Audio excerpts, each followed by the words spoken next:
Love You More, Grieving Isn't Easy and Healing Hurts by Maxi E. Norman. Copyright date 2022. All rights reserved. No part of this book may be reproduced or used in any manner without written permission of the copyright owner, except for the use of quotations in a book review. For more information, email info@elnoramaxwell.com. Dedication. This book is dedicated to Marcus Dion Wade. Stormy, thank you for all the years of true friendship. Your love and support was unmatched. To have known you was to be unconditionally loved. I'm forever grateful for you. Love you always and forever. So, grieving isn't easy. Believe me when I tell you that I am not an expert on grief. I just experienced so much of it that I figured it was time to start the process of healing and learning how to cope with the loss of a loved one. The title of this book was chosen because in my family, when you tell someone you love them, they always reply with, "Love you more." This book was written to help anyone with grief. It isn't until Stormy passed away and I began writing this book that I was able to put a title with my emotions. Grief is a deep sorrow, especially when it is caused by someone's death. In this book, you will listen about 6 people in my life that passed away and the things that happened to me on my journey of processing grief. All 6 deaths have changed my life forever. It's hard trying to live without them. I love them all so much. I truly wanted to honor them in a special way. We never know how the people God places in our lives will affect us. Jan showed me that there will be no hardship in this lifetime I can't overcome. Nika showed me that happiness is always an option. Bird showed me that doing what you love is life's greatest reward. My granny showed me that I'm way stronger than I have ever believed I was. My dad showed me that life is worth living out loud and that laughter fixes almost anything. Stormy showed me love in its purest form. So join me on this journey as you get to meet the people I loved and whom I will forever miss. But before we begin, let's discuss how this book is set up. You will hear me tell you a story about 6 of my loved ones. Each chapter has a stage of grief and a proverb scripture attached to it. So get comfortable and relax as I take you on this journey, because grieving isn't easy and healing hurts. As you listen on, I will explain the 5 stages of grief. I will tell you what I went through processing my grief. The 5 stages of grief are as follows: denial, anger, bargaining, depression, and acceptance. When you lose someone you love, you do not know which stage you will experience first or last. It could be one or could be all of them in no particular order. Hey, sometimes you just don't know what you don't know. It's life, and that's okay. There is no timeline to dealing with your grief.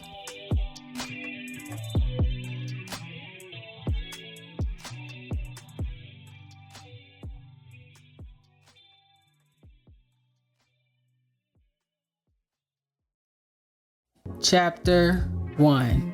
Denial. Denial is the action of declaring something to be untrue. Proverbs 4 and 6. Don't turn your back on wisdom, for she will protect you. Love her, and she will guard you.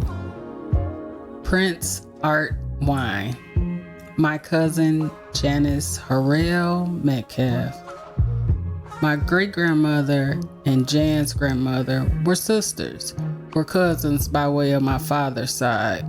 I met her in my adulthood. She used to hang out at my granny's house all the time. Jen was a whole vibe. Beautiful, smart, and talented. Rumor has it she was a runway model in her past life. She could draw her butt off too, which is now a talent one of her sons has inherited. I love Jan so much. Jan was one of the most brutally honest people I know. I would never ask her anything if I didn't want to hear the truth. When I think about it, I could hear the theme song to an old TV show called MASH that she would watch every day in the morning like clockwork. Jan was one of the strongest women I have ever known. I admired her because she lived her life the way she wanted, and she did it with such class and grace. Once we were close, I moved in with her and her 3 boys. I love living with Jan. We would spend hours just talking. She allowed me to be me and not have to worry about anyone else but myself. That was something I never was able to do living at my mom's house. Jan allowed me to be grown, and she didn't try to run my life either. Although I was grown when I lived with Jan, my mom still hated it. My mom, for whatever reason, didn't like my relationship with Jan. Well, that's something my mom must heal from on her own. She didn't care what time I came home, or even if I came home at all, as long as I was safe. Most times, Jan and her best friend would be at the house relaxing, hanging out, drinking wine, but then they would hear So Fresh and So Clean by Outkast playing on repeat, and they knew I was getting ready to go outside and hit the streets. My group of friends and I kicked it a lot. We were in it to win it. We probably clubbed every Thursday through Sunday. Jan and her best friend would just cheer me on. Jan's best friend once told me that she loved my name so much that when she went out partying, she would tell people her name was Maxi too. I thought that was hilarious because as a child, I hated my name and I was teased so much about it. Jan always told me that I needed to let all the bad things in my past go. She would say that I should never keep allowing the past to hold me back from living my life right now. Lord knows it took me some years to learn that lesson. She always told me to live my life with no regrets, and if I wanted to do something, just do it. Who cares if people talked about you? People were going to talk about you regardless. Jan was the person that really helped me get past a lot of stuff I struggled with when it came to how my granny treated me. Keep reading this book and you'll find out just how bad it was.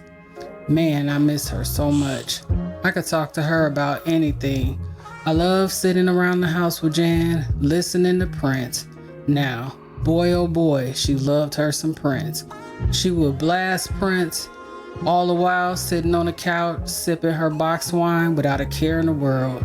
I remember one night we were talking about life and I was going on and on and on. Well, more like complaining about life, or rather me complaining about my parents. All I kept repeating was that my parents didn't do this and they didn't do that, etc., etc. I was living with Jan for a while at this point. She must have gotten tired of that conversation with me. She stared at me and simply said, "You know that your parents aren't perfect, right?" I'm thinking to myself, well, duh. Like, I didn't know that already, so what's your point? She was like, they're just human. Good or bad, they could only give you what they had. She said I could spend the rest of my life blaming them and be just being miserable and upset. Or I could just stop using that as an excuse as to why I felt my life was so jacked up. I could take this time now, choose to make my life better, and just decide to not allow my parents, my past, or anything else to stop me from being great. Sometimes you need to simply be checked and to change your mindset. As much as Jan loved me, she was also hard on me. She didn't believe in the woe is me theory. She would tell me hard times in life were going to come. What you decided to do about it was what's important. Failure was never an option. Jan always lived so close to me, but after she got married and her boys were all grown up, her and her husband decided to move out of the state. She often came back home to visit, and we kept in touch and we spoke often. I made plans to visit her, but I canceled that trip. This is something that I regret and really felt extremely guilty about when she passed away, mainly because people always put off things until later. In this case, when it came to Jan, my later never came. Was this the reason why I was in denial? It was so bad. One day, Jan got sick and was admitted into the hospital. While she was there, we talked and we texted. I thought she was getting better and would be coming home soon. All the years I've known Jan, I had never known or even seen her sick. But it seemed like after the last few text messages I sent her, I received that call and I was informed that she passed away. Honestly, till this day, I still don't know what happened. To make matters worse, she was still living in a different state. So when she passed away, that meant it would be no funeral. Jan had a memorial service at a banquet hall and a hotel. I know for a fact I didn't process that she was gone, because when I got the call from my sister, the first thing and only thing she said was, "Did you call Mama and tell her?" I didn't even cry. I refused to believe what my sister was telling me. I didn't even care what other family members told me either. I didn't even care how many Facebook posts I had seen. In my eyes, it was all lies. Here I am, sitting in Jan's memorial service with family and people hugging on me, asking me if I was okay. Everyone knew how close we were. I must have been in complete denial, because after all, I was thinking, is these people crazy? Jan passed away in September and her birthday is in May. Her birthday is also close to Mother's Day, which is also my oldest sister, my youngest niece, and my goddaughter's birthday week. Mother's Day week had always been a happy time. So you can imagine that after she passed away, here comes her birthday. I did what I always did. I called her. I got no answer. So I texted her and got no response. I even went as far as to call my youngest sister to confirm I had the date correct. I'm on the phone talking to her like, "Today is Jan's birthday, right?" She tells me, "Yeah, today is Jan's birthday." So with that confirmed, I do what we all do now. I go to Facebook to wish her a happy birthday. I see on her page that her timeline is now filled with happy birthdays and I missed you. It was like a light switch clicked on in my head and it started to register. At Jan's memorial service, they gave us a bookmark with her picture on it. It is really starting to register more and more now that she truly passed away. I remember I left that bookmark in my car, still heavy on the denial. Fast forward, onto her birthday, I find myself sitting outside of my car looking for this bookmark. I find the bookmark and I am completely heartbroken and devastated. In my car, screaming and crying uncontrollably. I'm tripping and I'm angry. I get myself together and I text my youngest sister again like, "Damn, Jan is gone for real. Like she really passed away?" I'm sure she was really confused. She sent me some heart emojis and says hugs. At this point, I'm even more upset and messed up. I'm even more angry at myself because now I'm thinking about that trip. You know, the one I canceled to go visit her, and how she was really upset with me about it because the tickets were cheap and I didn't have a good reason as to why I couldn't go. Now, I will never get a chance to see her again. I'm at home on her birthday, losing my mind. Denial has a way of making you believe the lies you tell yourself. but people always say the truth will set you free. I can't lie, I sat in denial for a long time after Jan passed away, but reality had hit me really hard and slapped me in my face. In life, hard times will come. I hear Jan's voice telling me it's loud and clear now, but denial had me choosing to not deal with it. Denial had me sitting around losing it. Denial had me avoiding getting wrapped up in my feelings. But I was hurt because the hard times were here and Jan was no longer on the other end of the phone giving me that brutal, honest advice that I needed. She was going to be here to joke and laugh with me. Who the heck was going to take these expensive sneakers off my hand? I lost my cousin, I lost my friend, I lost the person who understood me and never judged me. I lost the person who I could call to get my mind right. I lost the person who pushed me to live life. Jan, thank you. It took me some time to cope with you being gone. It might have been all the way up until last year when your youngest son tattooed your face on his arm for me to begin accepting that you are gone. Denial is hard to shake. It will have you living a lie and lying to yourself.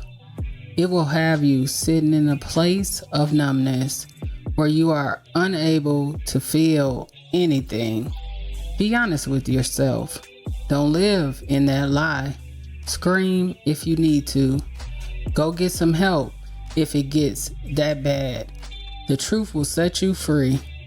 Jan, you left me knowing that people need to tell us the truth, even if it hurts. The truth is better than a lie any day. I have a lifetime of lessons I've received and learned from you. Jan, you are forever loved and forever missed. When I see a box wine in the store or hear a Prince song, I smile and think of you. Encouraging affirmations. I will not lie to myself. I will not live in denial. I will always count my blessings. In loving memory of Janice Harrell Metcalf, May 6, 1966 to September 30th, 2018.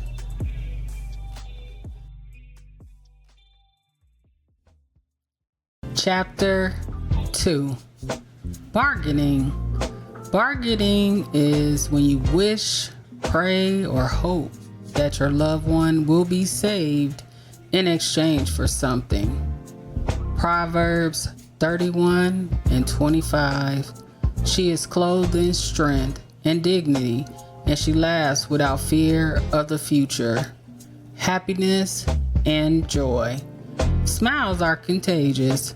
I know it's cliche, but some people are just naturally happy. Not that fake happy, just simply happy.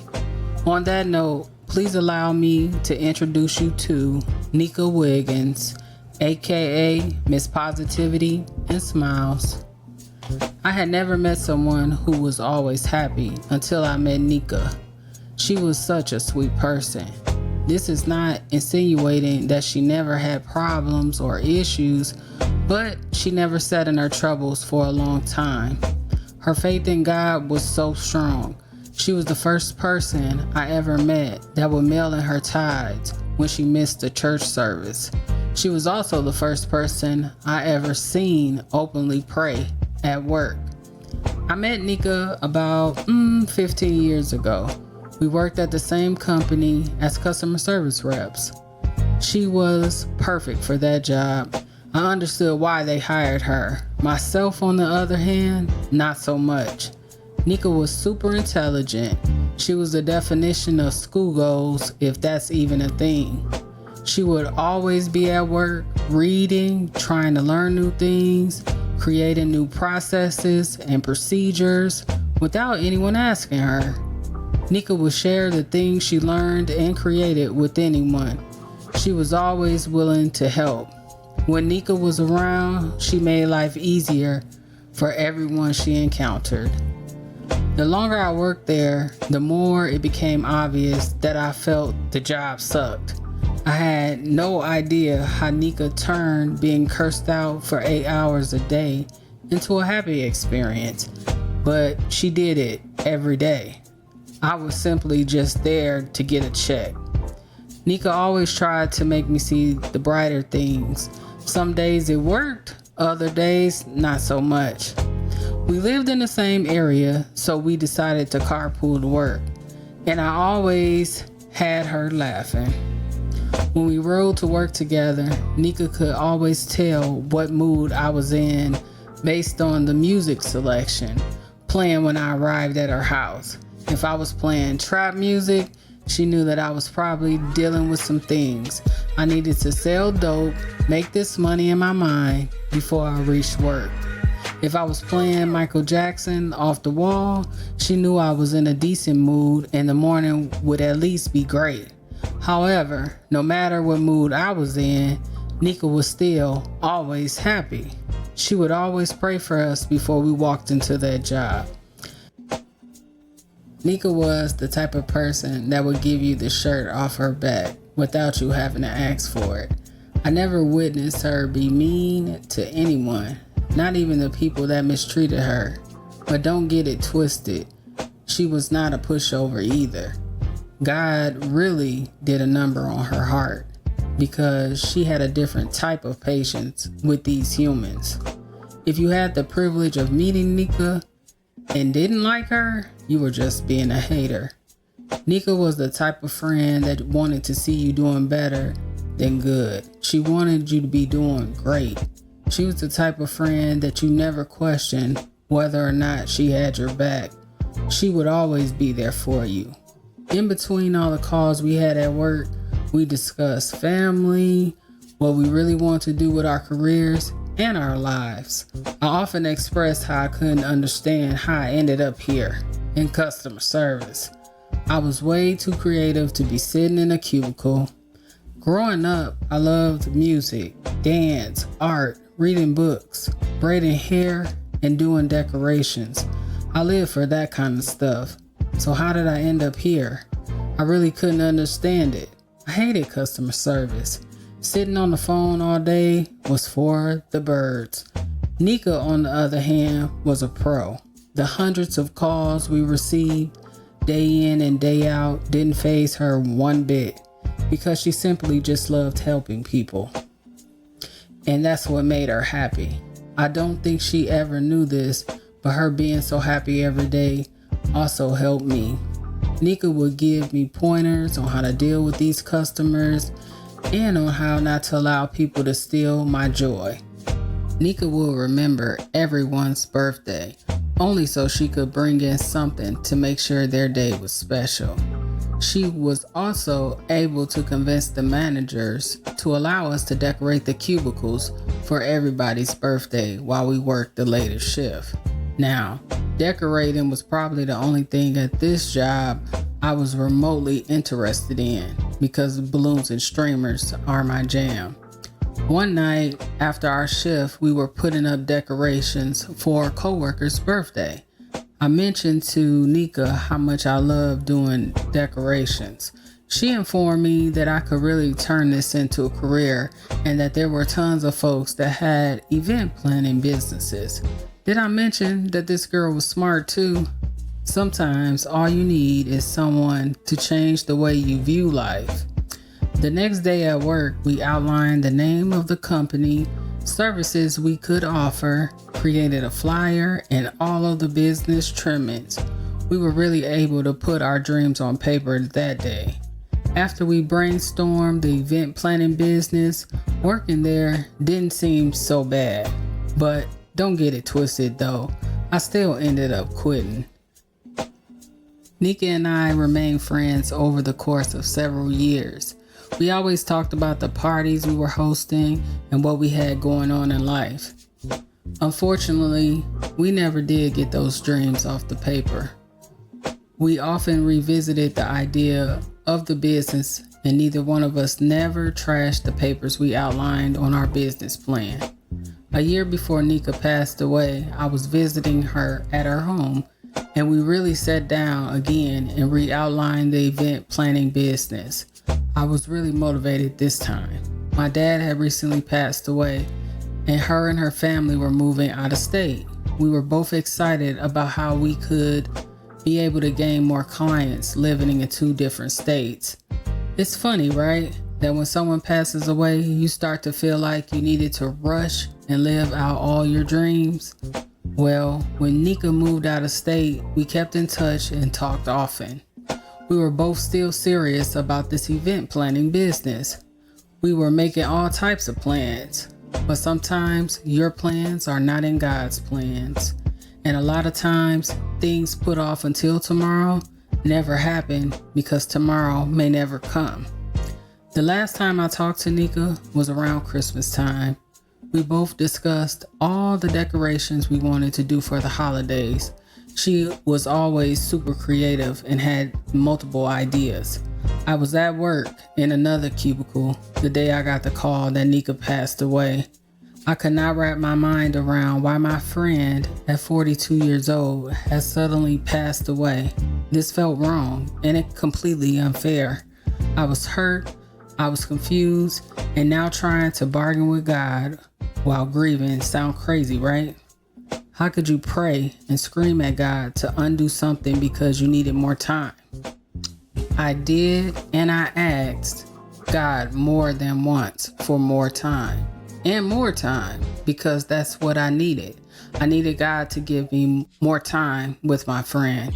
We didn't get to fulfill the dreams we put on paper.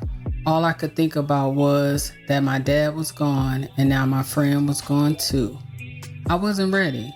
Nika was a wonderful person and she treated everyone well.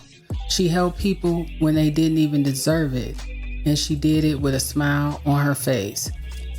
Nika was the type of person you were blessed to have in your life, and you knew that it was only God that had showed you some grace because he allowed this angel to be here with you. Losing my friend really broke my heart. Nika, my friend, you are a beautiful soul. You are truly missed. Don't worry about your sister and your nephew. I will forever be to them what you were to me. I'm going to try to live in the moments that make me happy and love on the people who love me back. Positive affirmations. I will not live with regret or guilt. I will strive to be happy. I will smile often. In loving memory of Nika Wiggins, July 21st, 1975 to January 11th, 2017. Chapter 3. Depression. Depression is a common and serious medical illness that negatively affects how you feel, the way you think, and how you act. Proverbs 13 and 24. Gracious words are a honeycomb, sweet to the soul and healing to the bones. Coaching cost. Let's put on our helmets, grab our gloves, tighten up our cleats, make sure you got your shoulder pads, and don't forget to put in your mouth guard. Let's get ready to run on this field and catch up with Coach Bird. In a million years, would I have ever thought I would say that I felt depressed?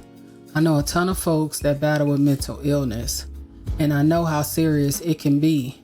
Me thinking I would ever be depressed? Nope, not me. Bird is one of my first cousins. Our mothers are sisters. My mother's side of the family would be considered small. All the kids pretty much are the same age, and we are also really close-knit too. We all have babysat each other's kids, attended school together, partied together. Hell, we even fought together. A lot of my cousins grew up more like siblings. It has always been just us, all together. Family first is what we say and what most of us have tattooed on our bodies. When Bird passed away, we were all hurting. The light shining on our family was dim. We was all hurt, angry, depressed, and it left a bunch of us with a bunch of questions that we will never get answers to. Therefore, plenty of should've, could've, and would've's were thrown out there. It's no surprise that when something happens in our family, it hits us differently. It has a way of changing you. It makes you want to rethink all the things that you are doing in your life. It has you questioning whether or not you are living your life right. My mom's side of the family are a unique bunch of individuals.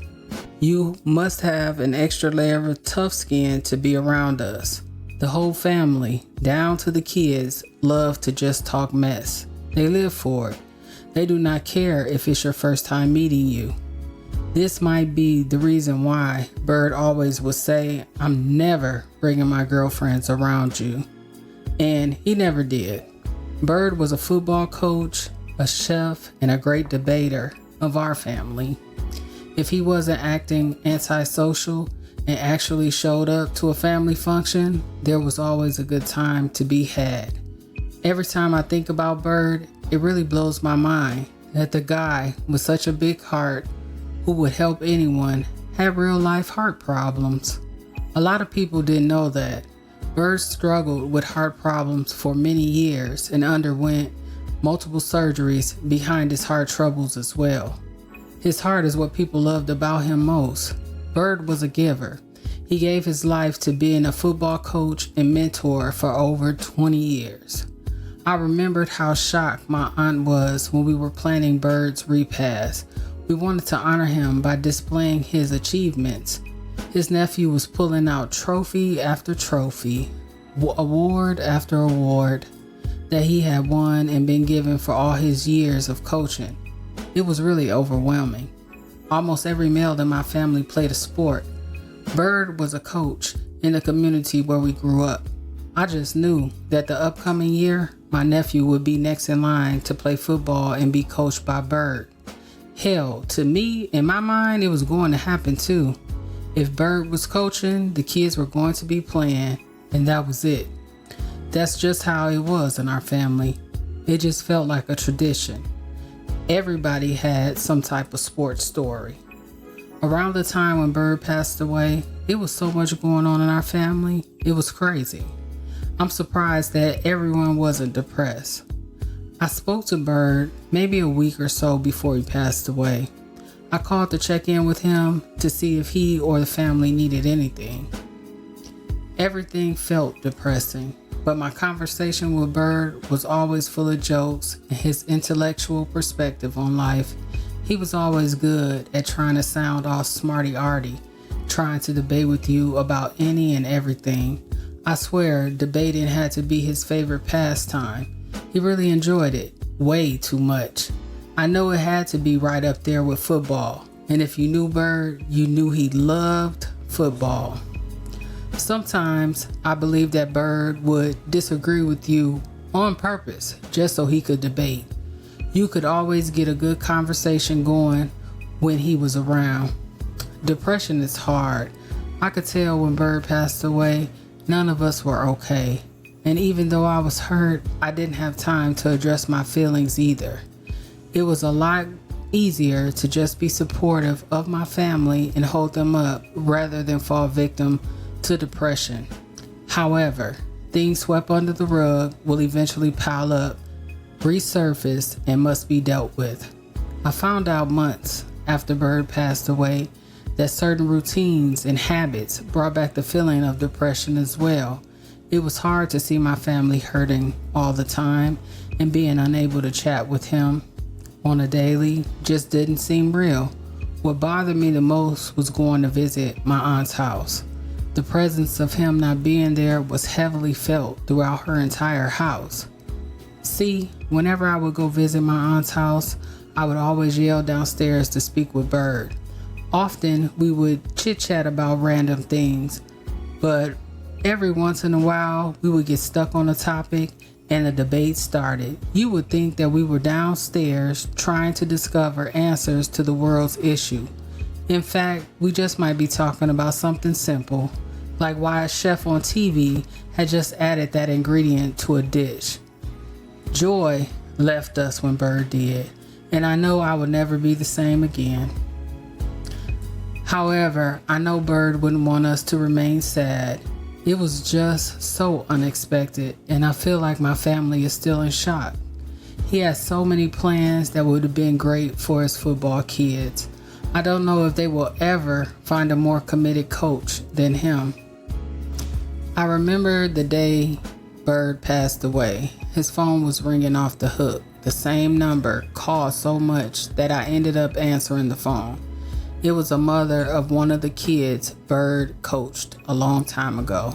She was blowing up his phone because she wanted to invite Bird to her son's graduation. Some people in life will affect you in a way that you will never forget them. That's what Bird was to us, to everyone who had the opportunity of knowing him as well. I know my family is still processing the fact that he is gone, and just the thought of it makes me feel a little depressed. We will continue to celebrate Bird by hosting the annual Labor Day softball game. The softball game is one of the family functions Bird would actually attend, most likely because it was around his birthday. Depression is not a one-trick pony. It has no easy fix. The days it tries to show its ugly face, I make sure to pray a little harder and push through. Bird, without a doubt, you are missed every single day. Please continue to watch over us because Lord knows your family is still crazy and out of control and have a lot of healing to do. Hopefully one day we will all walk in our purpose on purpose, just like you.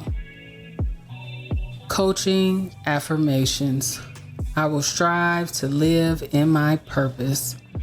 I will not allow depression to run my life. I will not give up.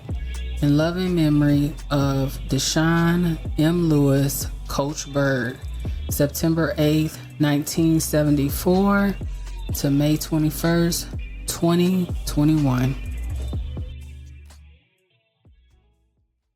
Chapter 4. Anger. Anger is a strong feeling of annoyance, displeasure, or hostility.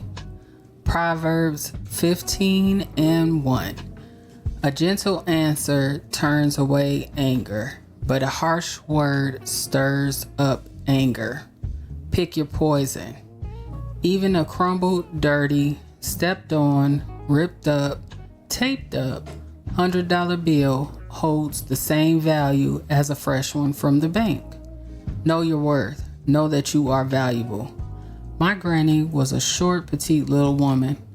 She never wore flats, only heels. She always sipped her beer with a straw. Her jet black hair was long and she always wore it twisted up in a ponytail. She loved to entertain. Everyone always hung out with her in her kitchen. On any given day, she would be sitting at the kitchen table surrounded by folks. They would be drinking, laughing, and having a grand time. The living room was off limits, but that's where I always sat when I had to come over her house. The furniture was wrapped in plastic. The radio was always on low, playing some R&B music. Rita Dolores was something else. She would always put a little baby oil in our bath water so our skin would be soft when we got out the bathtub as kids. She also had a poof, a fancy little holder that she used to pat us down with baby powder. These were the few fond memories I had when I would come visit her. I only wanted to come to my granny's house to spend time with my cousins. Other than that, I never liked going over there.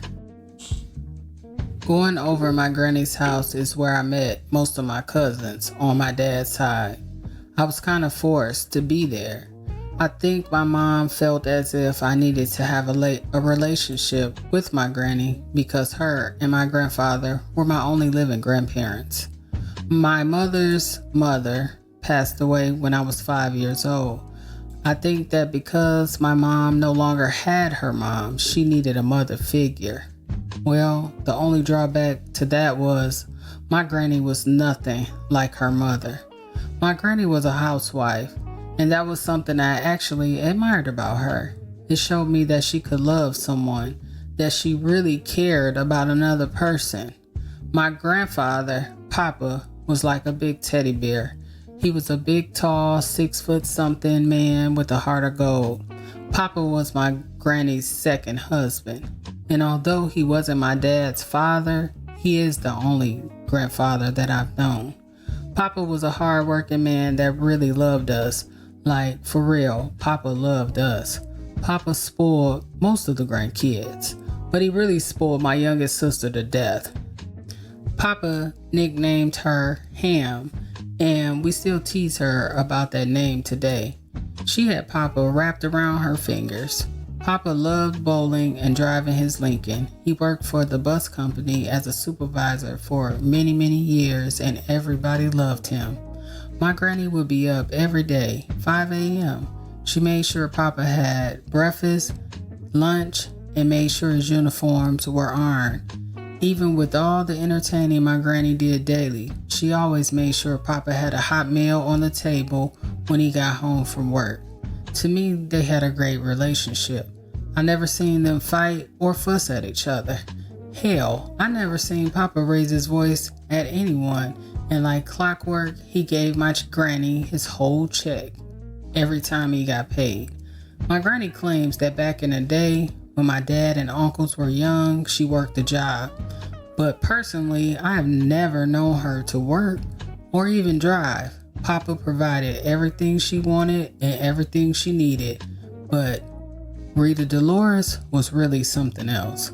My granny was the only child, and according to other family members, she had a pretty good life growing up, so I could never understand why she was so evil. When I was younger, my granny and I never had a relationship. To me, it seemed like my mama just one day started hanging out at my granny's house, and we were forced to be over there too. I love my granny, but she never was that nice to me. When I had the option to not go over her house, I didn't go. And then at some point, I just completely stopped going. I didn't like that she treated me different from the other grandkids because I wasn't light-skinned. I didn't like she called me out my name or the fact that she lied on me and made up stories about me as well. Although I always felt like she didn't love me, I really did love her. I guess I was hoping and wishing that one day she would act different towards me. I know it sounds crazy, but I had plenty of friends that had wonderful grandmothers, and that was just what I was hoping for to have one day too. It was my understanding that she is the one who started the rumor about Jan being a runway model, which really isn't a bad thing considering the stuff my granny would say about me. I remember when I first met Jan, she seemed so surprised on how I behaved because she clearly heard a totally different story.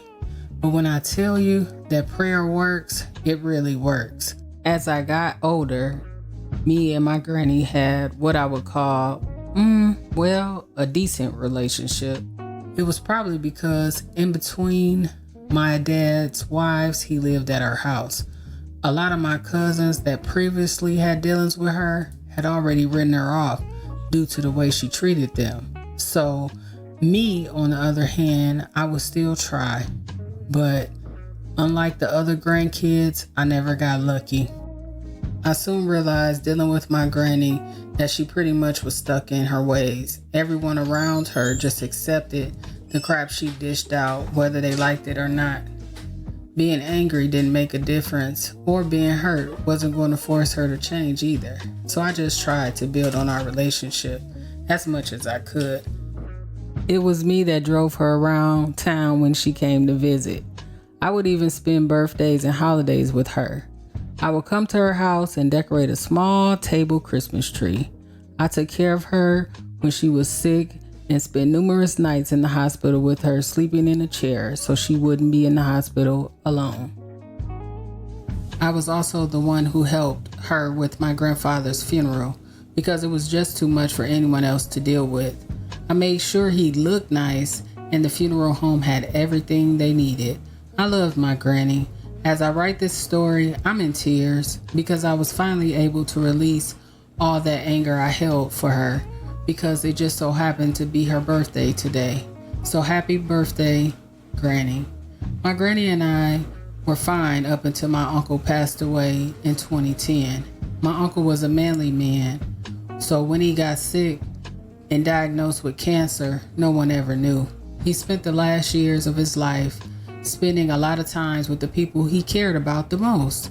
I know my granny took her son's passing hard. She didn't even grieve his death at all. She was clearly in denial. Shortly after my uncle's funeral, my dad fell ill and was admitted into the hospital. Myself, my youngest sister, and my mom drove the 4 hours to the hospital to make sure my dad was okay. My youngest sister decided to spend the night at the hospital with my dad that day. When I finally left the hospital, I decided I was going to stop by my granny's house. I had no idea what the conversation was prior to me pulling up, but as soon as I stepped out the car, my granny started telling me that my uncle shouldn't be dead, that my dad was the one that had been sick and should be dead.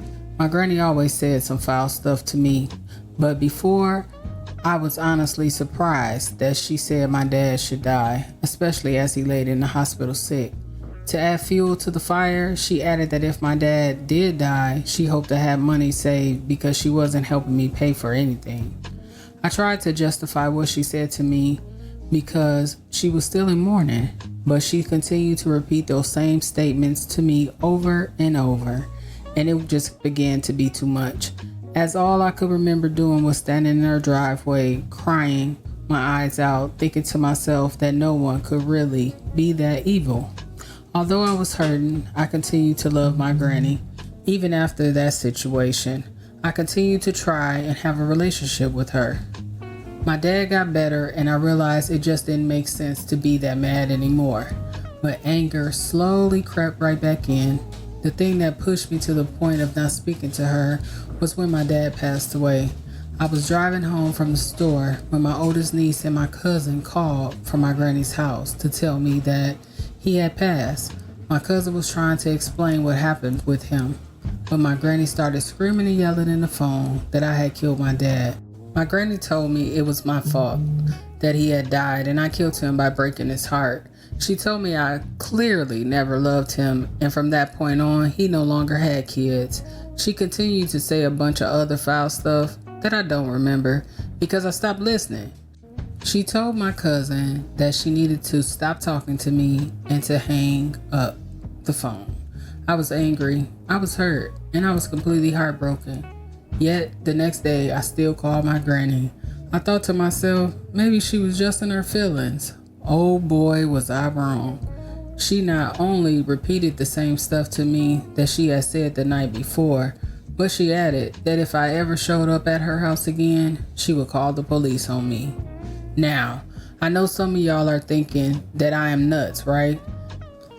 That I must really like being mistreated, right? But I just wanted me and my granny to have a good relationship at the end of the day. This broke me, and from that day forward, I was actually done with her. I never did step foot in her house again. I also never was able to get anything that belonged to my dad. My youngest sister still gets upset when the subject of my granny or dad's passing is brought up. She really wanted my dad's Bible. He highlighted scriptures, wrote notes in it as well. The Bible meant a lot to him, and my sister just wanted something to remember him by. The lesson I learned that day was making memories were way more important than the material things. One might believe that my emotions were running extra high to say that I would never speak to or ever even see my granny again. But in that moment, I was returning the same energy she was giving me. If she was going to go crazy and act crazy, I was too. I really didn't care how anyone felt about it either. Every foul thing she ever said or ever done to me had resurfaced. Hurt and anger had taken over. My dad was gone, so I deleted her number out my phone and washed my hands of her. My granny said what she needed to say, and I hope she was able to live with that, because I wasn't going to ever speak to her again, and I meant that. Forgiveness wasn't an option at that time, and I was mad as hell. Not only was I mad as hell at her, but I was also mad at other people too. One day I was with my oldest sister, sitting in my car in front of her house. Out of the blue, she tells me that she just talked to my granny. I don't know if my sister was fully aware of all the stuff that she had done to me surrounding our dad's death, or maybe her forgiveness level was set up different from mine, but what I did know, she had me messed up. I started screaming and yelling at her. I cussed her out and everything. I was hurt and I felt betrayed. How dare she continue to talk to her after what she did? And had even the nerve to sound happy about their conversation. I felt like my sister was tripping, so I was going to trip with her too. I put her out my damn car and drove away. Anger had completely taken over my soul when it came to this situation with my granny. I was on fire. I didn't see anything but red at the mention of her name, which is crazy because my youngest sister is named after her. Clearly, at some point, I would have to say her name, but I could call my youngest sister simply anything else because I wasn't speaking her damn name. I was slowly losing my mind. I couldn't let the anger go. Not then or ever for that matter. A couple of days later, after I calmed down, I called my oldest sister to apologize. I knew I was in the wrong for mistreating her. I couldn't make everyone feel the way I felt about my granny. Their relationship had always been different from mine for whatever reason. So even if I was angry, I couldn't take it out on her. But I did tell her that I didn't want to ever hear about her again. Ever again lasted almost 4 years. I didn't speak to or see my granny. My anger and pride wouldn't allow me to play myself. Forgiveness isn't always an option and never would be as far as I was concerned. My granny fell ill one day and was rushed to the hospital. My cousins reached out to me to tell me what happened. I was still angry and confused as to why she was calling me, but she was clearly upset. However, I really didn't have any sympathy for her. And although I told my oldest sister never to talk to me about her again, she called me too. They both explained that it wasn't looking good for my granny. Honestly, I didn't care. I told my oldest sister that if something happened, that I would only be going to the funeral to support her. I was so angry I had convinced myself that I didn't care and none of this even mattered. Anger is a terrible thing to hold on to. My cousin reached out to me again. This time she told me that my uncle said that they were moving my granny to hospice and that if we wanted to see her, then we needed to get there now. I blew my cousin off and told her I didn't need to think about it. It was crazy how we always think we got time, like time will stand still and wait on us. Time is one of those things that people waste knowing they can't get it back. I needed my family to understand that I needed to do some soul searching. I needed help. I needed prayer. I needed something. Hell, I didn't know what I needed. I hadn't spoke to my granny since the day my dad passed away, and the thought of speaking to her triggered my anger. I reached out to my cousin who is a spiritual life coach. I needed a session bad. I needed to figure out how to work through all these emotions and quick. My anger was out of control. I realized that if my granny was as bad as they were saying, I honestly might not ever get to speak to her again. I honestly didn't know if I could handle the last time seeing her would be in a casket. Angry or not, I really had to get myself together. After a couple life sessions with my cousins and a lot of prayer, I knew I had to stop dragging my feet. My uncle was at the hospital with my granny. He continued to reach out to my cousin and my oldest sister. He wasn't calling me because I wasn't speaking to him either. He had also participated in the drama surrounding my dad's passing. To me, my uncle was a liar. I couldn't believe anything he said. When my uncle called again and informed my cousin that if she wanted to see my granny, she better be getting on the road to see her now. But my anger blinded me from believing him. I had my cousin call the hospital where my granny was to ask for an update. The nurse that was caring for her told her that if it was her grandmother, she would get there today.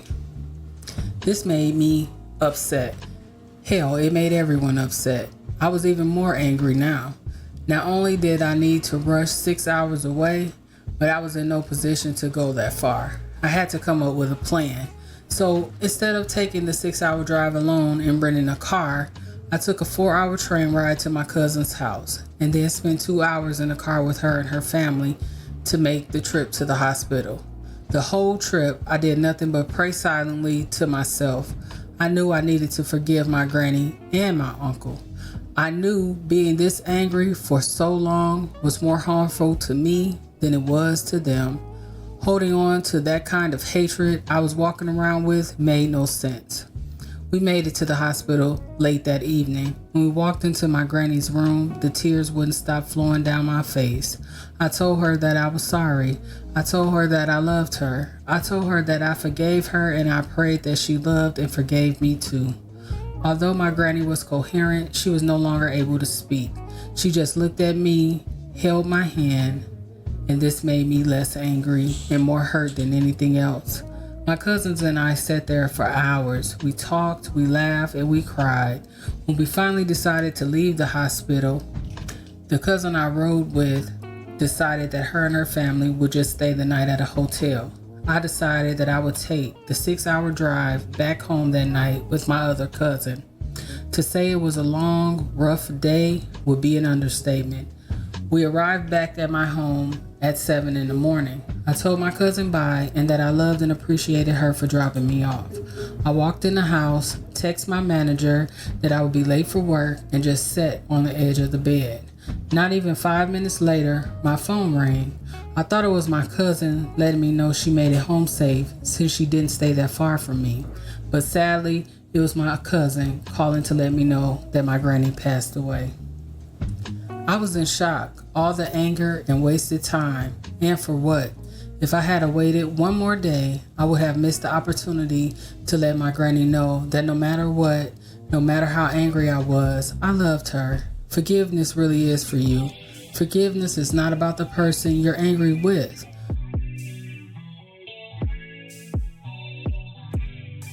Forgiveness is for you to release your heart of that anger.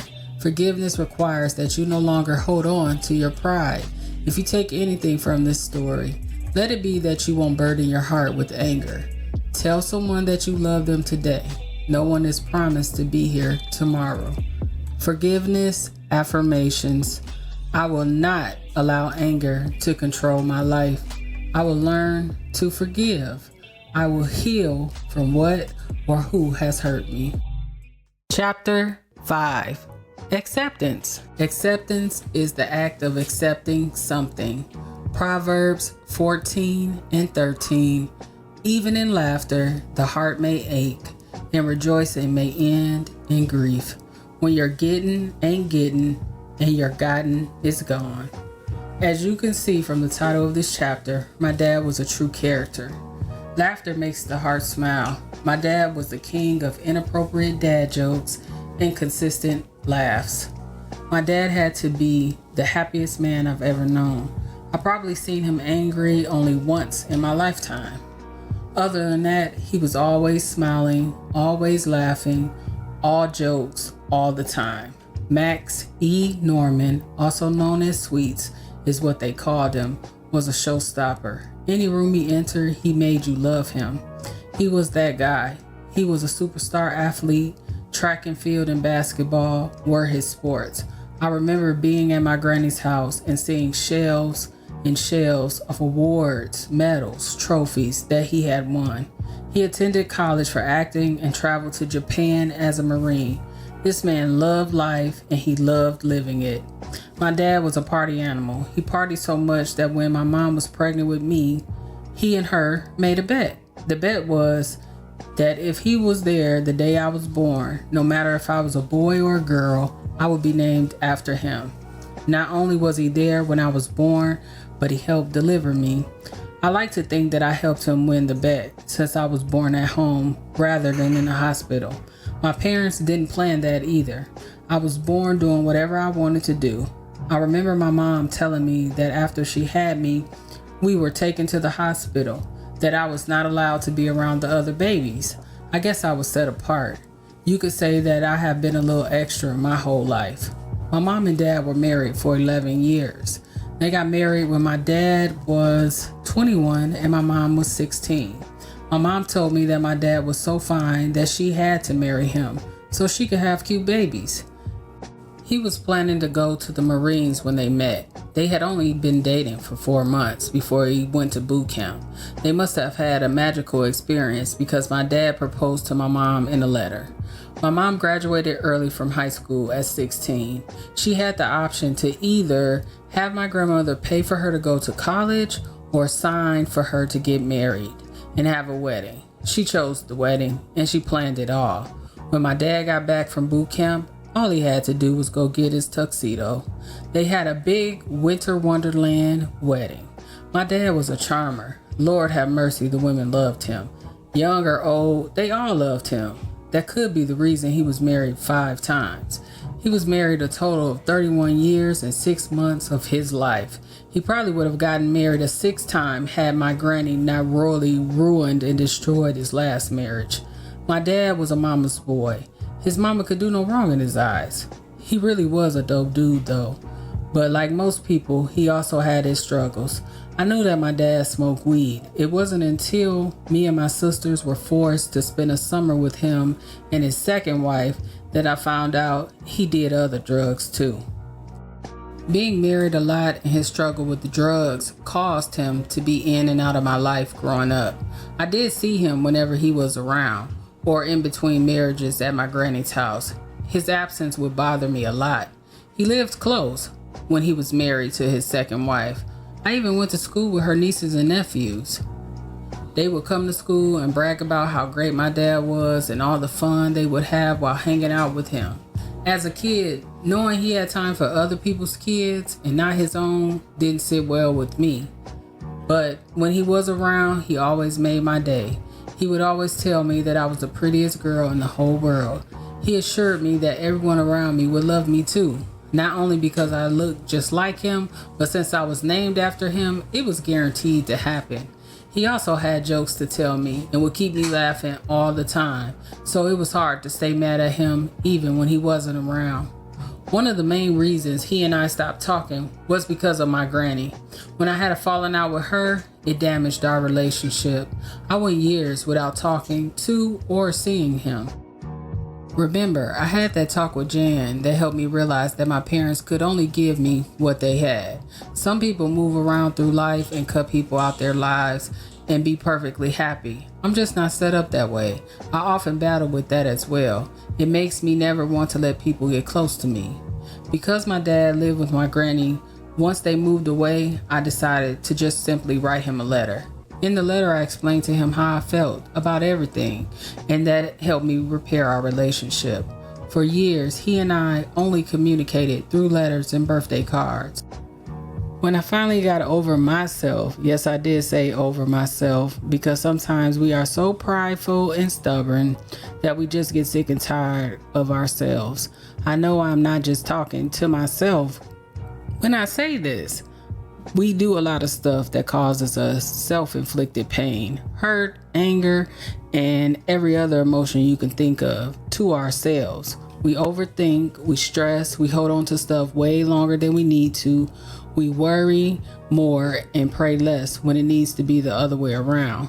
A lot of us need to heal, grow up, and stop playing victim to our own drama and BS.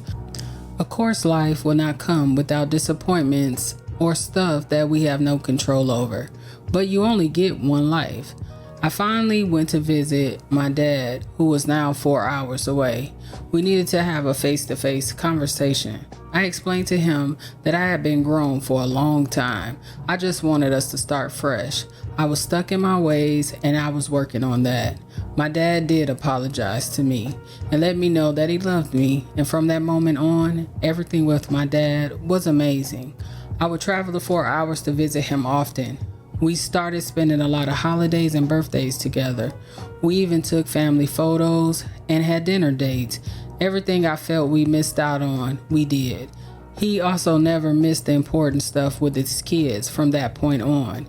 He was always a phone call away, never had a problem driving or even jumping on a train if we needed him. I came to visit him so much that his brother, who stayed around the corner, would get jealous. Not only did I come visit and hang out with my dad, but he also never had to worry about anything. If he needed extra money for his meds, I would make sure he had it. Plus, he loved his birthday. His birthday is a few days after Christmas, and depending on how bad it snowed here, determined if I would drive down and celebrate with him. I remember I decided to surprise him for his 60th birthday instead of sending his gifts in the mail. He called me almost every day, talking about he was about ready to fight the mailman because he knew he stole his gifts. I will never forget how happy he was when me and my youngest sister popped up on him at 9 in the morning on his birthday with cakes and gifts in hand. I can never remember not having fun when visiting my dad.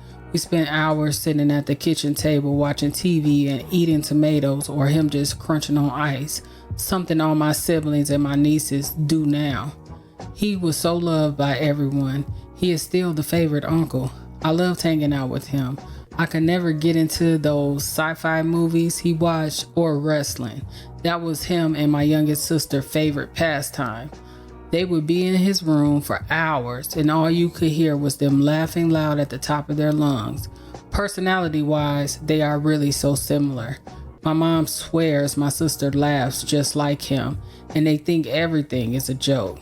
They are always laughing at everything and everybody. As I mentioned before, my dad was a charmer, so he worked off and on. He really partied and had fun most of his life, so it wasn't surprising that by the time his 60s rolled around, all the kicking he did took a toll on his body. He had diabetes, was on insulin, along with a ton of other issues too. You would have never known though, because through it all, he was still always happy. He began getting sick off and on, but I never really knew until he was admitted into the hospital. The last time he got sick, his diabetes was out of control. He had to get one of his toes amputated. I don't know if having his toe cut off was too much for him to handle, or if he didn't really fully understand everything the doctors had to explain to him, but by the time I arrived at the hospital, he was screaming and yelling at the doctors that their God wasn't his God. The doctors were trying to tell him that he needed a port in his chest to flush out the infection in his body. However, from the way he was yelling, that wasn't going to happen. This made me angry. I tried to reason with him, but his mind was made up. I didn't understand why he would not allow the doctors to help him. Didn't he know I needed him? We had already lost too much time. I felt guilty for years after he passed away because of this. I really felt like I didn't do everything to help him. I felt like I should have done more. I felt like I didn't press the issue enough for him to get the port put in, and if he had received it, that he would have been still here with us. I blame myself. When he was released from the hospital, to my surprise, he was doing fine for a while, but his health suddenly started to decline. Once that happened, I went to visit him to try and get his affairs in order. The visit didn't go well. Just because I needed him to come with me to sign insurance papers, my granny convinced him that I was trying to steal something from him. I left her house pissed off, and being that angry made me miss the opportunity to make my last visit with my dad a good one. At the time, I didn't know that would be my last visit. I wasn't in control of my emotions, nor was I trying to accept the decision that he had made. I called my cousin that lives close. Me, my youngest sister, and my cousin discussed that during the week, my cousin would go check on my dad and my granny. Then me and my youngest sister would take shifts back and forth to check on him during the weekend. I never got my turn. I never got my weekend. I never got the opportunity to redo the last visit. I would call all the time. My uncle would answer the phone and say he was asleep. Because I didn't believe nothing my uncle said, I never knew if he had really been sleeping or if my uncle wasn't trying to let me talk to him. The night I received the call, my dad passed away. I instantly got sick. I was so angry. I was so hurt. I was already heartbroken, but the stuff my granny said to me broke me in a different way. One would think that since I dealt with my granny speaking foul to me my whole life, that I should have not been surprised by the foul stuff she said when my dad died. I was probably being extra too, and angry with her and my uncle to completely stop talking to them, right? Well, the stuff my granny said to me hurt me, but what she did next lit my soul on fire, and I was ready to pour gasoline on that fire and burn shit down. My dad passed away on a Wednesday night. The next morning, I was contacted by the hospital so that I could explain to them that I was 4 hours away and I would be there on Friday morning to claim his body and speak to my granny. Remember, I was previously warned that she would call the police on me if I showed up, but this was my dad, so she was going to have to do whatever she needed to do. On Friday morning, while I was preparing to get on the road, the hospital called to inform me that the funeral home was there to pick up my dad's body. They also stated that my uncle and granny were there and that they didn't know why he was even speaking to me because my dad didn't have any kids. The hospital also stated that because my granny and my uncle were present, that their hands were tied and there was nothing they could do. My granny and my uncle in the funeral home stole my dad's body. I don't know what the feeling past anger and hurt is, but I was both of them times a million. It took my whole family to stop me from driving the 4 hours. I had no clue which funeral home even took his body. My uncle and my granny were really pissing me off. I was informed by my uncle that because my dad had no kids, that I didn't need to worry about where the funeral was because I wasn't invited. A couple of days later, I found out the funeral home that picked up my dad's body was owned by one of his friends located in his hometown, 6 hours away. The owner heard of all the confusion that happened when his people were sent to pick up my dad's body.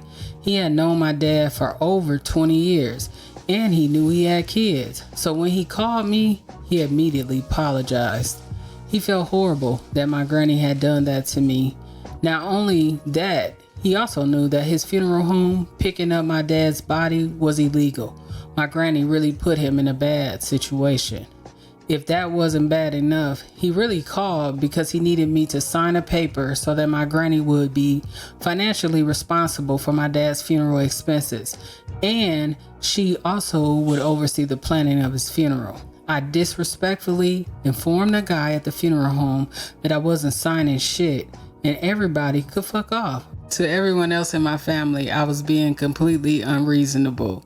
They knew I was angry and the whole situation was bogus, but keeping my dad's body on ice was just crazy, and I was serious as hell. I didn't care anymore. I didn't care how everyone else felt. I was broken and nothing was going to fix this. After a screaming match with my family, I knew I was absolutely losing my mind. I eventually called the funeral home back. The funeral guy was super understanding. I told him I would sign the paper under 3 conditions. 1, I needed to have a private viewing a day before this funeral. I could not be trusted anywhere around my uncle or my granny. I informed him that it wouldn't be a good idea. I was not in control of myself or my emotions. 2, my dad's kids could not be cut out of his obituary. I didn't care what it said, but his kids needed to be in there. 3, I also needed this in writing, or I was going back to my first response, which was keep him on ice. The guy at the funeral home agreed. He emailed me the papers to sign.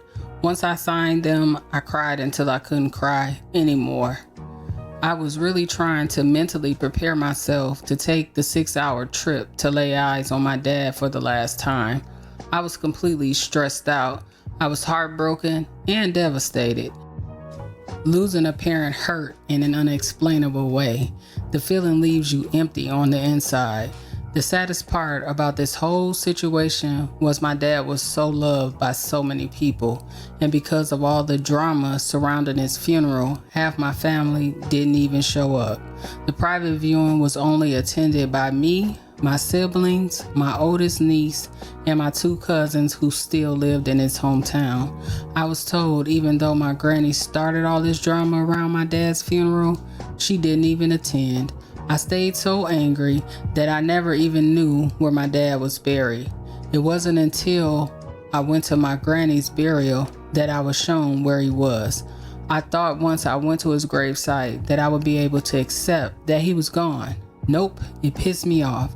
I just got angry and hurt all over again because it had been almost 4 years and my granny never got him a headstone. Anger, denial, guilt, you name it, the emotion, I had it. I held on to the worst of them for a long time. It took me 5 years to start the process to begin to heal from all the hurt. 5 years to even accept that my dad, my twin, was no longer here. I didn't even want to let him go. I didn't even want all the drama to be the way he was laid to rest. He was one of the happiest people to ever walk this earth. I really struggled every day with every emotion after my dad passed. I felt alone. I felt like no one really understood me. I would be at work on any given day and I would just be crying. Then I would get angry. It got to the point where I didn't even have any other choice but to start the process of healing. I poured all my grief and pain into my first book, All My Broken Crayons Still Color. It's a daily affirmation book with a journal in the back. I self-published it and released it March of 2021 on my 40th birthday. It's available now on Amazon and Barnes & Noble. I decided that I could help someone be encouraged and motivated to heal their soul with whatever they were going through. I also finalized my dad's headstone that same year too. Like the title of my first book, you may be broken, but you can still be great. You can still take all of your brokenness, all of your pain, all of your hurt, and color the canvas of your life into something beautiful. Healing affirmations. I will accept that some things are out of my control and I will not be able to change that. I will accept that healing is necessary. In loving memory of Max Erwin Norman, December 29th, 1955 to April 13th, 2016.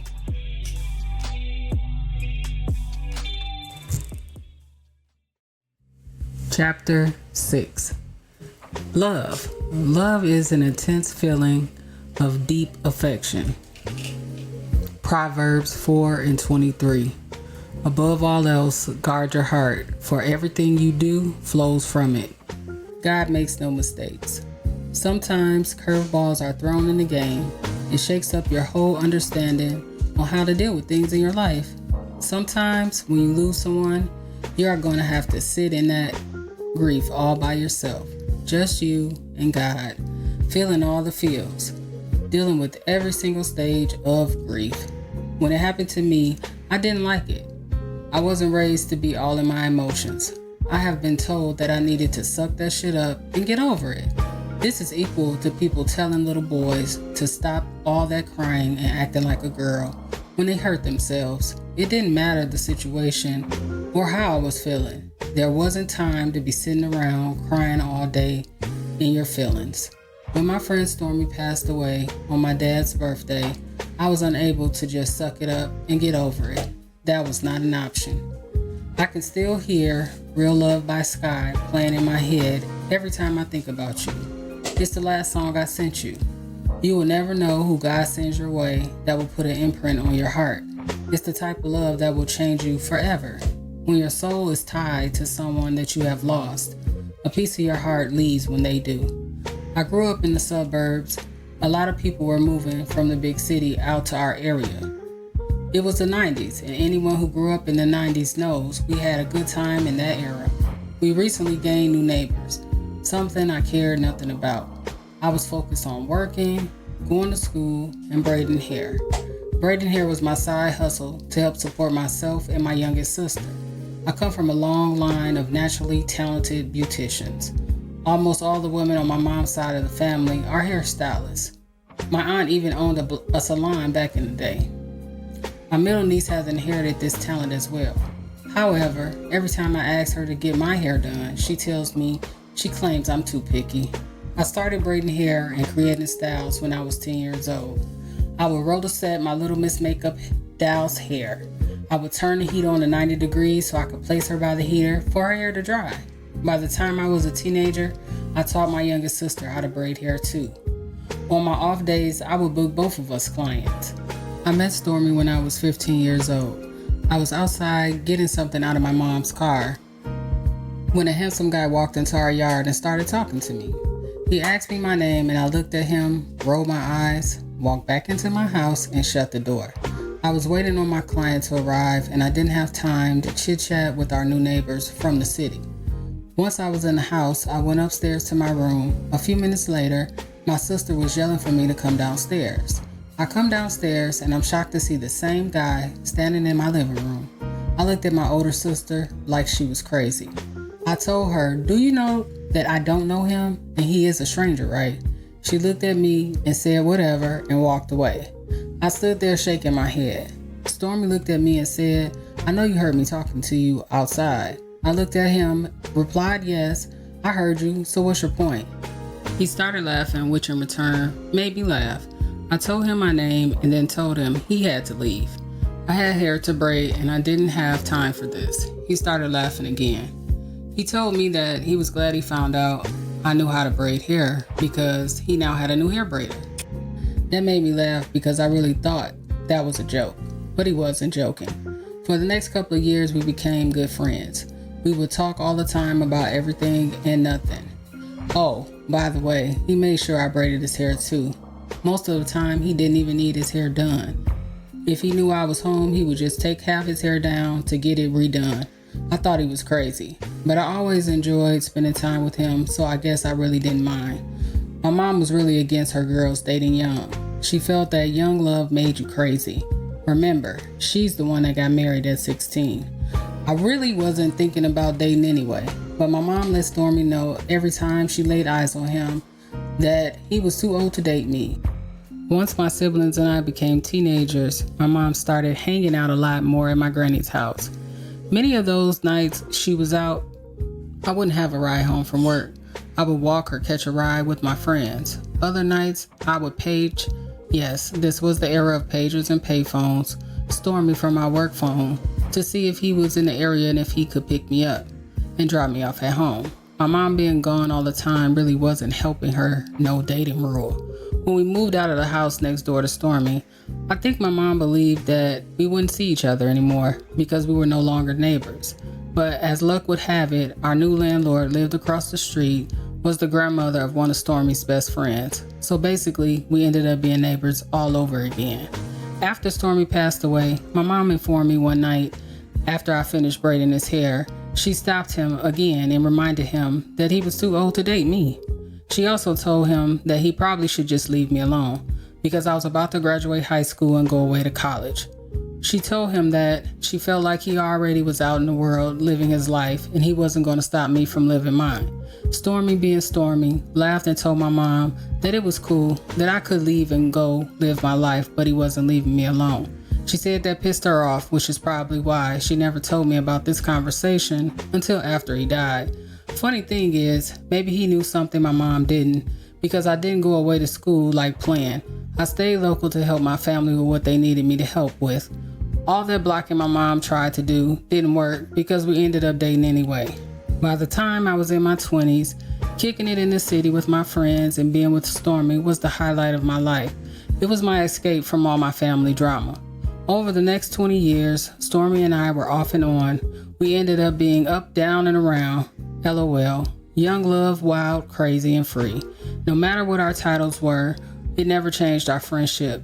It didn't matter if it was hours, days, weeks, months, or even years. Our friendship always remained the same. The love between us also never changed. He also was always a phone call away or a short drive. When I received the call that Stormy passed away, it felt like my heart literally broke. I could really feel it shatter into pieces and all I could do was cry. This was a hurt I had never felt before. I knew no one could help me. God was going to have to pick up each piece and heal it for me to function. I felt depressed even thinking about it now. Just the thought of never being able to pick up the phone to call him or video chat him makes my stomach hurt. I look at old messages between us and it breaks my heart a little more each time. How could this be fair? And how could this be life? I took for granted that he would always be here. I know they say you shouldn't question God, but I prayed and asked God, what was I supposed to do now? I tried to bargain with God, asked for a do-over. I felt maybe I cried too much and didn't pray enough. I was angry as hell, because I knew that there were some evil folks in the world that were still able to walk this earth, but Stormy was no longer able to. I was slowly losing my mind. I felt helpless after Stormy passed away. I was a fixer, and I couldn't do anything to fix this. I felt defeated and my heart hurt. There was nothing I could do to get it to stop either. Do you know how much denial you must be in to try to replay the last 25 years of your life? To overthink it to the point that you are trying to convince yourself that someone you love doesn't love you. All so you won't feel hurt anymore. Didn't God know that I needed him here? Stormy was my person, the one that I talked to multiple times a day, the person who encouraged me. He helped me find the strength to push through the stuff in my life. He was the person who supported me without question. I never had to ask. He was also there because he cared. He never judged me. And Stormy was the person who sat with me for hours and let me cry when I lost multiple family members because he knew I hated to cry and be in my feelings. He was the person that prayed for me and my mom when she was in the hospital for a month and I couldn't go see her due to COVID. I screamed again and asked God again, what was I supposed to do? I felt sick without him. I cried, prayed, then cried some more. I cried so much I made myself sick. I stopped eating and sleeping.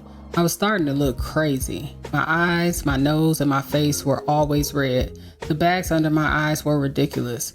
I looked terrible, and all I kept hearing was Stormy's voice in my head saying, God got me. The exact same words he told me the last time we spoke before he passed away. It sounded good when he was here, but hearing it in my head did nothing to comfort me. I was not okay. I couldn't even fake it. I wasn't okay with him not being here. I needed more time. This was not how our story was supposed to end. I knew I had at least 50 more years. Yes, I said 50 more years. I just knew I would have been 90 years old asking him 100 questions and him still laughing at all of them because according to him, I was the Black Barbara Walters and I was not going to keep asking questions simply because I wanted to know everything. I just knew I had at least 1,000 more times with him falling asleep during every movie we watched because that's just what he did. But I did not care because when I was with him, I felt at peace. I never had a care in the world or a worry when he was around. I always felt loved and I always felt safe. I began to plead with God. I got to the point that I was begging God because I needed the outcome to change. I know life has no reversals. You had to cherish the people you loved. Some people in your life are just not replaceable. I repeat, are not replaceable. Stormy and I had just had a conversation about me writing my second book. He told me that he didn't understand what I was waiting on since it was close to the 1-year anniversary of my first book. He even sat up with me one night and listened to me go over ideas I was thinking of. And I can assure you, none of the ideas for my second book included writing about grief or healing. But everyone doesn't get the opportunity to be loved the way Stormy loved me. He was something special. The dang Leo gave me butterflies for 20 years straight. I know now that God gives us angels on earth. They are the people that God places in our lives to give us the things we never knew we needed. They are placed here to help us become better people. Stormy was that for me. He truly believed in me, and I felt so honored and privileged to have experienced him as long as I did. Stormy, you will be forever loved and forever missed. I cried the most I ever cried in my life, missing you and writing this book. I didn't know I had that many tears. Stormy, you made me view my life in a different way. I appreciate you beyond words. You helped me grow and you helped me heal. Maybe that was part of your purpose in my life. I can still hear you telling me, sweetie, stop it. Get out your feelings. But as of late, I haven't been able to. It's hard not hearing your voice or seeing your face. I haven't fully accepted that you are gone. I guess my heart just isn't ready. I really try hard to make sense of this. The only thing I can seem to come up with is that God loved you more, and who could blame God for that? Love affirmations. I will not miss an opportunity to tell the people in my life that I love them. I will not take the people I love for granted. I will love unconditionally. In loving memory of Marcus Dion Wade, Stormy, August 10th, 1973 to December 29th, 2021. Chapter 7. Healing. Healing is the process of making or becoming healthy again. Proverbs 3:5. Trust the Lord with all your heart and lean not on to your own understanding. Grief isn't easy and healing hurts. As you can see, losing someone you love is never going to be an easy thing to handle. There is never going to be a right time to lose them. It's not even something you can mentally prepare for. All those typical words people say to you like your loved one is in a better place, they're no longer suffering, etc., etc. All of which might be true, but when you're grieving, you won't care to hear them, nor will it comfort you. The reason being is because there aren't enough words. There aren't enough things you can do that will make you stop missing them. There won't be enough calls, and there won't be enough texts that will make you feel better. Grief is hard. Healing is even harder. Simply trusting the process will be hard because some days you won't feel like you ever will feel better. So be happy when you're happy. Be sad when you're sad. Just know that you are doing the best that you can do. Take it one day at a time. Again, there is no timeline to when you are supposed to get over someone you love. At 40 years old, I felt like I was good with how I handled death. I had seen enough of it. I had lost enough people that I loved. I helped organize and plan enough funerals. In this book, I'm only telling you about 6 people I lost in a 5-year span back to back. But in losing them, I lost other friends and family members as well. I was so over funerals. I had lost so many people close to me that I had what I called a funeral skirt. It was just a black skirt that I wore to every single funeral. Last year, my family lost multiple people back to back. I know many families were going through the same thing. Either way, the world was just set up different, and it seems the world was just grieving.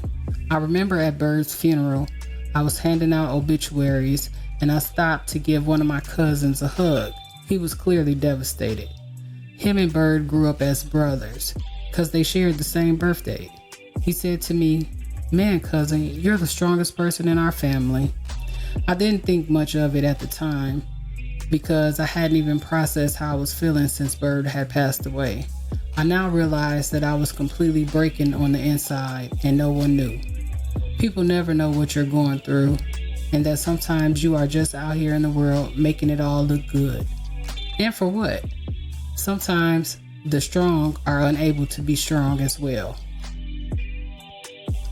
See, the thing is, whether people believe it or not, I have been homeless and had to pay to sleep on people's couch. I've been without a car and had to take multiple buses just to get to work. No one believes that either because they think I'm way too bougie for that. I'm a fixer, I'm a hustler, I'm a make it happen type of person. I even been in jail facing multiple charges, and during that time, because of the charges pending, I was unable to even work. And I promise I don't look like nothing I've been through. I've been broke, overlooked, taken advantage of, abused, lied to, lied on, mistreated, disappointed, talked about, even made to feel like I wasn't enough. I've been told I'm too quiet, too extra, that my attitude sucks, I'm mean, I'm too nice, and I don't smile enough. And I'm angry all the time and probably been misunderstood my whole life. But guess what? I'm still standing and I still wake up and thank God every day for every day of my life. Every day isn't a good day, but I still feel like with everything I'm going through, I'm good. Life is good. I didn't need help dealing with pain. I've been through a lot of that. I didn't even need help with grief because I lived through a lot of that too. My heart had been broken, but I was able to put a band-aid on it and keep it moving. Life happens, right? and we all go through things. In closing, healing hurts. Ever get a cut on your finger? Once you realize it's hurt, you usually are overcome with pain. If you are hurt bad, you will bleed all over stuff and people that didn't cut you. You will eventually recognize that you are now in a mess that needs to be cleaned up. Once you clean up your mess, you can then clean the cut and add your healing agent. You can finally place a band-aid on the cut to begin the healing process. As you heal, days may pass and you won't need a band-aid anymore. But if you bump that same finger you cut, it may still hurt. It's all a process. The process to healing is a hard one. The thought of trying to heal all of your past traumas, pain, even mistakes just sounds overwhelming. Just know it's worth it. Nothing worth having will be easy.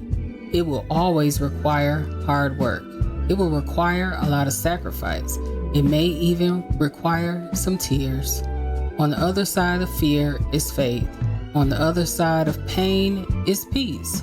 On the other side of sorrow is strength. But through it all, remember to love you more. Thank yous.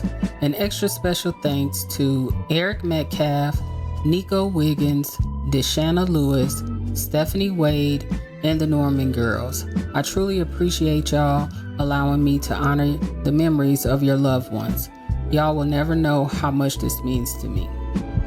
Love You More, Grieving Isn't Easy, and Healing Hurts has been written and read by Maxi E. Norman. Music audioed and engineered by GBM Studios. All hard copies of Maxi's books can be found on Amazon.com and BarnesandNoble.com. Maxi E. Norman is a proud native of North Chicago, Illinois. She is a self-published author, broadcast media manager, and podcaster. For more information on the author and to keep up with all her latest releases, follow her on Facebook at Maxi E. Norman or on Instagram and TikTok at _Elnora Maxwell. You can even email her at info@elnoramaxwell.com. And as always, we will continue to glow through whatever it is we are going through. You gotta love you more through the rain, through the hard times and pain. You got to love